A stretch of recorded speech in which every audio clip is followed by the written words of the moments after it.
Now, on 105.9 FM and streaming worldwide on the WMAL app. O'Connor and Company.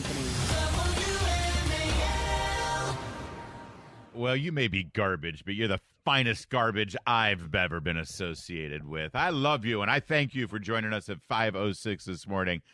Oh, you Oscar the Grouch garbage can dwellers, you. Julie Gunlock, you've gone from deplorable to garbage in 8 years. I know. Life comes at you fast. It's hard to keep track. I mean, is it garbage, or are we deplorables, or are we... What's the other one? Or do we just have a stutter? Oh, what's the other word? Nazis? Nazis. Yes, I Nazis. think that's the other word. I can't. Yeah, thank you. 6:05, Carrie Pickett, Washington Times. Did James Comey plant honeypots from the FBI in the Trump campaign back in 2016? And if so, who was it? Because I had some cocktail parties with that campaign that I need to sort of recall. 6:35, Cal Thomas. 7:05, Mark Hemingway. 7:35, Mike Van Bader, he's running for Congress, And then at 8:35, Jerry Torres, he's running for Congress, We're getting all the candidates in here one last time to make their case to you. That's Julie Gunlock, a piece of garbage. I'm Larry O'Connor, just a floating piece of garbage over here. We're all garbage. Embrace it. Let's go. When the likes of Joe Biden calls you garbage, it puts it in perspective because, Hunter Biden, his son, is the smartest, finest man he's ever met. So you got to grade on a scale, I suppose. Yes. Kamala Harris, as you know, took to the ellipse and delivered a speech, which was really what she said didn't matter. All that mattered was she was standing on the very same spot that man 4 years ago started the insurrection. What did she say? An armed mob, she called it, and sent them to the Capitol building. So here's Kamala Harris trying to be in touch with everyday Americans and trying to claim that she's from the middle class and that she understands their plight, and she's trying to communicate to them. And she makes her final argument not in Pennsylvania, not in Michigan, not in Wisconsin, not in Georgia, not even in her home state of California. You'd think, usually when a candidate tries to make the final argument, they kept calling this the closing argument. They even build it, the Kamala campaign build it as the closing argument. You would think that she would be in her native San Francisco to show, look what we've done with this jewel on the Pacific Ocean, and we'll do the same for your community. But she can't do that, of course. No. So where does she go? She goes right outside the back door of the White House, where she has spent the last 3.5 years ruining the country alongside Joe Biden. During the speech, over her shoulder was the White House, that imagery. Flooding the ellipse was 10 to 20,000 government workers, bureaucrats, SEIU members, and basically anti-Semitic, pro-Hamas protesters. We've got videos of that we'll share a little later. But all the state, and I'll say the imagery, it looked nice. She looked good. The lighting looked good. It is. I don't think it's the best imagery to have the White House there behind you because you're sending the message that I'm in Washington and I've been part of the problem. But that's fine. It still looked good. The visuals were nice. But here's the thing. None of it matters. None of it matters because after spending all that time and all that energy and all the money and all the effort on the stagecraft and the imagery and the planning, all of it got upstaged by her boss, Joe Biden, on a Zoom call. They kept him in the basement. There's like, Joe, Kamala's going to give a speech outside on the backyard at the ellipse. You sit here on your laptop and talk to fundraisers. And so Joe, relegated to the basement in a support role, stole the show. The only garbage I see floating out there is his supporters. With that one line, Joe Biden stole all the thunder. No one's talking about the speech. No one's talking about Kamala Harris. No one's talking about any of it. It's just Joe Biden calling all of Trump's supporters garbage. He delivered her final message. He is the one that delivered her final message. And it is delicious. It is deplorables 2.0. It is parents shouldn't have a role in the curriculum 2.0. It is everything Democrats do. It is they are haughty and superior and they hate the average American. That was conveyed loud and clear. Nobody's talking about what Kamala said everyone's talking about garbage. That's right. You go to the cable news networks within 10 minutes of the speech. They had two choices to make. They were either going to talk about this and try to rationalize it away, and we'll show what CNN did is so laughable. They had people on there trying to make excuses for Joe Biden, and we'll show it to you in a minute. They could go in that direction, or some of them chose to talk about Donald Trump. They say, here's what Donald Trump said tonight. But the Kamala Harris thing disappeared completely. Totally. It became a non-event. It was a nothing burger, although we will share with you a little bit later what she had to say, and also the makeup of that crowd, as there were some alternative media outlets who actually walked amongst them and actually talked to them and found out who they were, and they're not very good people. No, I would never go so far as to call them garbage human beings, because every human being has worth. But, I leave it to the President of the United States to define everybody out there. Or Puerto Rico, where I'm in my home state of Delaware. By the way, he almost said Puerto Rico, where I'm from. Did you notice that? Did you notice that? But, he kind of stopped himself. Or Puerto Rico, where I'm in my home state of Delaware. They're good, decent, honorable people. What? There is a part of me, honestly, for him to have done this, right? For him to have done this. Oh, it's on purpose. Is that what you... 100%. Yes. Honestly, this cannot just be the stumbling, bumbling moment of a man in cognitive decline. This it's too was deliberate. Oh, yes. Too deliberate. And it's 100%. ruining. It's really what he did is such a horrible thing. She's now going to be on defense. She's now going to have to respond. She can't talk about her campaign and her closing message. Do you disavow Joe Biden's characterization? Yes. Did you tell him to do that? Is that what he... Or Puerto Rico, where I'm in my home state of Delaware. Where I'm from. They're good, decent, honorable people. The only garbage I see floating out there is his supporters. Yeah. Yeah. Go on. No, go on. I was going to say... Well, it's just so stunning. And here's the best part. Yeah. I'm supposed to be offended, which of course I am, but this is nothing new. We are so, if anything, this is a rallying cry. I would not be surprised if the Trump people already have a fundraising letter out there making money off of this, saying, "Hey, all you garbage people, human beings." We're used to this. It's typical. I'm laughing at it, and we're talking about it because it reveals who they are. This is. People are saying it's the deplorable moment. I guess it is, but it's kind of times 100. And by the way, coming on the heels of, the only rationalization is, well, he was defending the people of Puerto Rico. Okay, the Puerto Rico thing was a comic, an insult comic, whose entire shtick is to say things that are offensive. Yes. And if you look at the entire thing, he said offensive things about literally everybody on the block.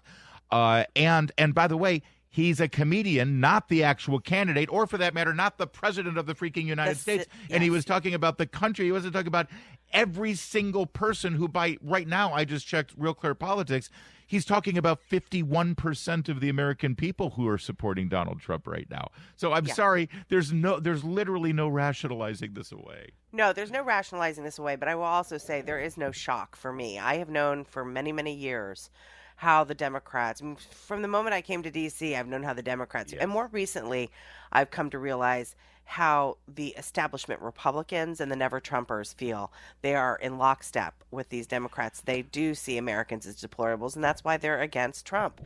That's right. This is not a shock to me. We're not shocked about it. And you also won't be shocked to learn that the media has already jumped straight into line to not just defend Joe Biden, but to lie about what Joe Biden says. Wait until you hear what Politico said. I mean, literally propaganda, actual lies, rewriting what you just heard Joe Biden say right from his own lips. Yes. What Politico told their readers, he said, what the White House is spinning, and how CNN rationalized what Joe Biden said. You'll hear all of that coming up next. First, though, it's 5:15. Or Puerto Rico, where I'm in my home state of Delaware. They're good, decent, honorable people. The only garbage I see floating out there is his supporters. That's your president calling everybody who supports Donald Trump garbage. And by the way, I have to give credit to Jon Stewart here.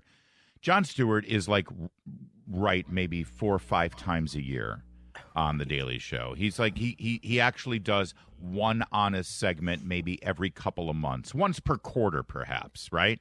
Yeah. And as a comedian whose sole job it is to insult other people, he actually took up the cause of Kill Tony, the comedian YouTuber, who got into all this hot water over the Puerto Rico joke. Well, take a listen to Jon Stewart actually being right for once. Listen. Now, obviously, in retrospect, having a roast comedian come to a political rally a week before Election Day and roasting a key voting demographic, probably not the best decision by the campaign politically. But to be fair, the guy's really just doing what he does. I mean, here he is at the Tom Brady roast a few months ago. The great Jeff Ross, ladies and gentlemen. Jeff is so Jewish, he only watches football for the coin toss. Gronk, you look like the Nazi that kept burning himself on the ovens. Kevin is so small that when his ancestors picked cotton, they called it deadlifting. Yes, of course. Terrible. Boo, yes.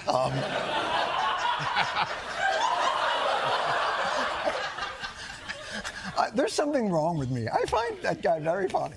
So, I'm sorry. I don't know what to tell you.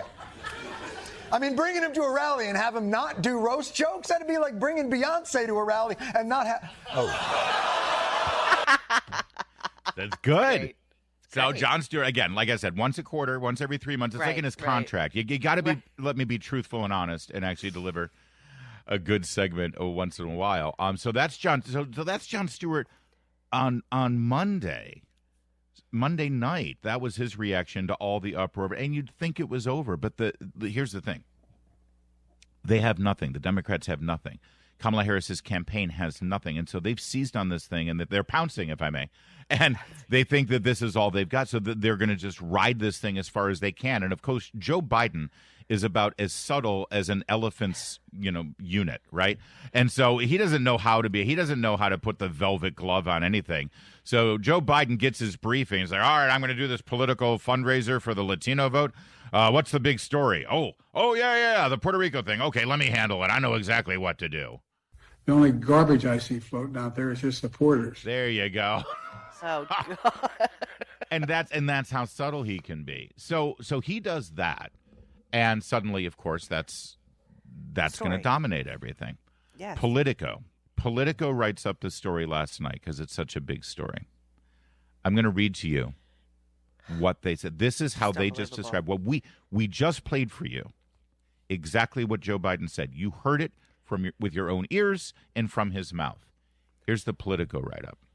Biden, in a Zoom call with the organization Voto Latino, said, quote, the only garbage, unquote, was the, quote, hatred, unquote, of Trump supporters who said such things about American citizens.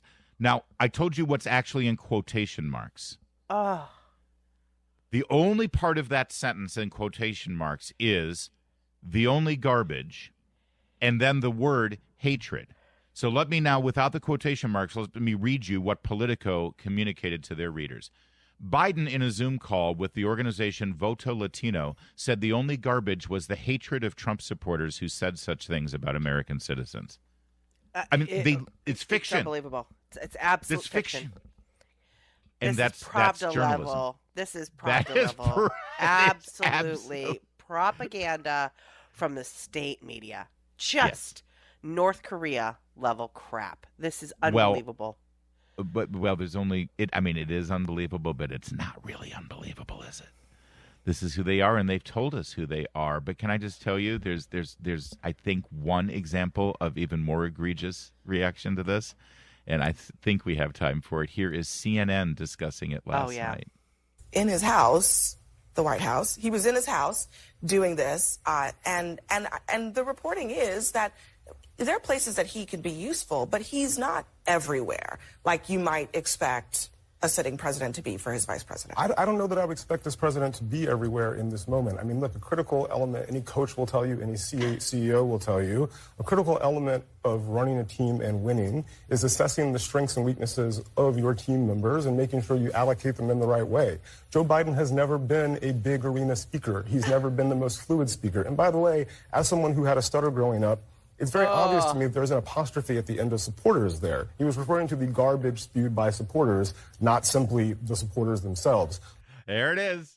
Oh it's my the God. Stutter. The stutter returns. The stutter returns. Oh my gosh. It's obvious to me there's an apostrophe Apostrophe. there after the S. What are you talking about? about? Amazing. Just amazing. And I will tell you that panel, there were nods. Yes. Oh, of course. From the other people. Of course. Yes. That was Franklin Leonard, founder and CEO of the Blacklist. Giving you the Blacklist, which has nothing to do with, by the way, the 50s in Hollywood when there were communists there. It's a different Blacklist. Apparently, it has something to do with skin color. They're obsessed with that over there. Yes, 523. Now on 105.9 FM and streaming worldwide on the WMAL app. O'Connor and Company. Oh, it was an apostrophe. He had an apostrophe when he said his supporters. It was a possessive. He wasn't talking about Trump's supporters. He was talking about the supporters. How stupid of us. I'm still not quite figuring it out. Even if there's an apostrophe, it's still a criticism of Trump's supporters, not Trump voters. We'll figure it out. But the media is now telling you that it was a possessive supporters apostrophe of something like they're recycling or something. The garbage that I don't know. 6:05 Kerry Pickett, Washington Times. 6:35 Cal Thomas. 7:05 Mark Hemingway. 7:35 Mike Van Meter, and at 8:35 Jerry Torres. It's Larry O'Connor with Julie Gunlock as we continue to sort out. Here's what I do know. We got to spend a lot of time figuring out exactly what Joe Biden meant when he called Trump supporters garbage. Was it an apostrophe S on supporters, or was it was he referring to them as garbage directly, or something that they have that is garbage? But we're definitely going to talk about that all morning, and not anything that Kamala Harris said at the speech yesterday. That's right. That's what I do know. We're also going to talk about an interview that Kamala Harris isn't going to be giving.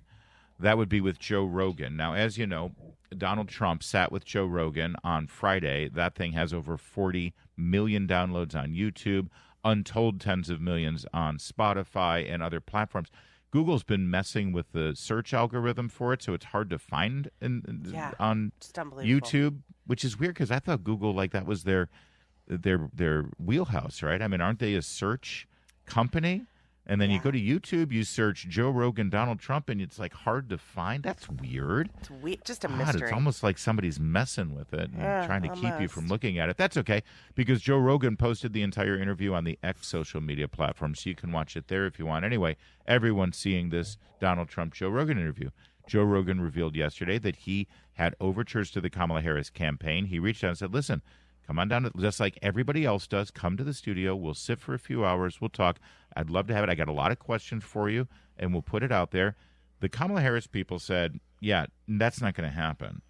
She's busy. She's running for president, Don't you know who she is? She's the vice president.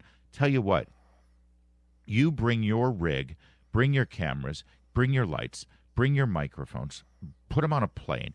You meet us on the campaign trail. We'll try to carve out an hour for you, and that's all you get. And Joe Rogan said, well, no, that's not how it's done, and that's not how we're going to do it. And you come to us, do the thing, just like Trump did, just like everybody has done, just like Kanye did, just like Elon Musk did, just like RFK, just everybody that I've interviewed, or it's no go. And so the Kamala Harris campaign said, no, then forget it. And now the headline is Joe Rogan rejects Kamala Harris's demands or whatever. And that's not entirely accurate. I mean, Kamala Harris has rejected Joe Rogan's invitation for an interview. And Larry, she didn't. She was willing to go to the call her daddy set. She was willing to go to The View. She was willing to go to the Howard. She was willing to go to the Howard Stern show. She was willing to go to CBS's Late Show with Stephen Colbert. She is willing to go places that are friendly to her and will give her safe interviews. Yes. It is the sort of, and I don't mean this in an insulting way, but it is the sort of rambling format and the sort of long form conversations that Joe Rogan have, which she knows will trip her up. She has to be very scripted. She has to be tight, small segments, because otherwise it's word salad city and Kamala gets tripped up. So we all know what we're seeing here. She's not comfortable in that environment. We do. It's 100% what it is. And it's unfortunate because I think it would have served the voters to see Kamala Harris actually. It is never going to happen, I know. Well, she did do a lot of interviews yesterday with local television. They did one of those things where she sits on one set and the local reporters get to come in and they get like 5 or 10 like minutes a with queen. her. Yes. And even then, in every single one of those little interviews, some disaster happened. We're going to play that for you a little bit later, but it is an absolute Titanic over there in that campaign right now. And I say all of that, by the way, with the full realization that they could very well win next week. And, by the way, they're basically probably, we should assume, in the lead right now. They're in the driver's seat because if you look at every state that they need, Pennsylvania, Michigan, and Wisconsin, they've got a Democrat operative as the governor and secretary of state in those states. So everybody, please stop acting confident and, look at they're imploding. Yeah, they may be imploding, but they still have, some aces up their sleeves, multiple aces, as any cheater does in a card game, and they're going to do whatever they have to do to win. So stop acting like this is a done deal, please. I'm getting kind of tired of it, to tell you the truth. As I look at my colleagues sort of already measuring for drapes in the Oval Office. Stop it. That's basically the end of the opportunities for Kamala Harris to sit with Joe Rogan. But here's the fun part. As soon as Joe Rogan announced this and said, well, we planned it out, we had it all set, we were going to do Kamala Harris, but they put all these demands on us. We said, we're going to treat you fairly and equally and exactly the way we treat all the candidates and anybody else that we've talked to. They rejected our proposal. So immediately J.D. Vance jumps up and down in the middle of the room, raising his hand and saying, oh, I'll do it. Me. A volunteer's tribute. I'll do it. Yeah, exactly. It's Hunger Games. And they accepted. Katniss Vance absolutely will be sitting with Joe Rogan today. They'll be doing a 3-hour interview that will be published. J.D. Vance is like, I'll come to Austin, Texas. I'll hang in the studio for 3 hours. We'll make that work. Great. They see the value of this. Gosh, it makes you really wonder why Kamala Harris is doing so poorly with male voters. The exact target audience of Joe Rogan's podcast. So we're looking forward to that. That recording will take place today. They'll either drop it tonight or they'll drop it tomorrow, and we'll have, I think, a very enlightening conversation between Joe Rogan and J.D. Vance. And Kamala Harris, sorry, you had your opportunity. It's 5:43. I still just can't get over it, the fact that he called us all garbage. I know. I tell you. This is sad. I don't know about you, but almost every major movie of my childhood and teenage years featured the incredible comedic and dramatic talents of Terri Garr. Yes. Of course, she probably burst onto people's awareness with her incredible performance in Young Frankenstein. And, the very first moment you see her character is memorable. Cut 5 here from Young Frankenstein. Hello. Would you like to have a roll in the hay? It's fun. Roll in the hay. Made an impression on me, that's for sure. She was gorgeous. She was funny. She was one of those people in movies where when she's in the scene, you just watch her. You know what I mean? Yes. You know how there's some actors absolutely where they're just the eye magnet and you just watch her no matter what. And I remember, actually, she was great in Mr. Mom, too. Remember Mr. Mom with Michael Keaton? Honestly, I loved her. And in Tootsie, my God, that scene in Tootsie where she's yelling, what's his name? Michael? Yes, Michael. The Tootsie character, essentially. She was brilliant, funny, gorgeous, like you said. She had it all. Brilliance, brains, and looks. And then as later in her career, she had sort of a revival because the sitcom Friends, they all the characters on Friends brought their parents in at various times, and they had storylines. And she was absolutely perfect as Lisa Kudrow's character, Phoebe, as Phoebe's mom. It's like, of course, Terri Garr is Phoebe's mom. Quirky, blonde, funny, compassionate. She had multiple sclerosis. She revealed this about, I think, 10, 15 years ago. And it was pretty debilitating for her, especially when you reach, a certain age. We know a lot of people who live with multiple sclerosis. most famously, I think, is our friend and colleague Janice Dean over at Fox News and on the Fox Weather Channel. She's been very public about her struggles with multiple sclerosis.